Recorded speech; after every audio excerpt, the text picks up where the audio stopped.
Magkano nga ba ang matatanggap na premyo ng mga atletang magsusungkit ng ginto sa nagpapatuloy na 2024 Paris Olympics? Alamin yan sa ulat ni Rafael Bandairel. Alam nyo ba na hindi pantay-pantay ang halaga ng papremyong matatanggap ng mga atletang makakapanalo ng gintong medalya sa idinaraos na Paris Olympics? Nakabase yan sa kung anong bansa ang nirerepresenta ng mananalong atleta. Ang Estados Unidos at Germany kabilang sa mga bansang may pinakamababang papremyo para sa mga Olympic medalist. Sa Amerika, $37,500 ang premyo ng gold medalist o katumbas ng 2.1 million pesos.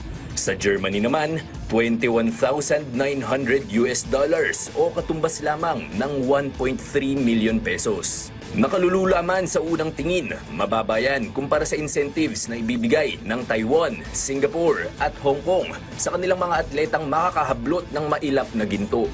Sa Taiwan, $716,000 ang pabuya para sa mga gold medalist o tinatayang 41.9 million pesos ang halaga niyan.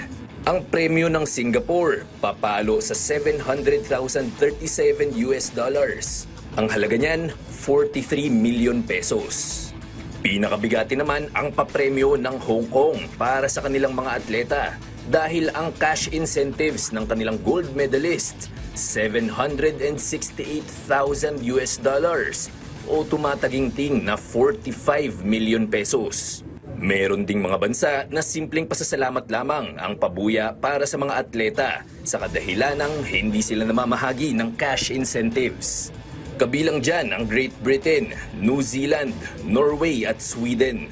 Sa Pilipinas naman, 10 million pesos ang premyo ng gold medalist sa bisa ng Republic Act 10699 o ang National Athletes and Coaches Benefits and Incentives Act. Bukod pa riyan, pangako rin ni Philippine Olympic Committee President Abraham Bambol Tolentino, makakatanggap din ng bahay at lupa ang mga atletang makapag-uuwi ng gintong medalya sa Pilipinas. Pero syempre, labas pa riyan ang mga donasyon mula sa mga korporasyon at iba pang mga opisina ng pamahalaan.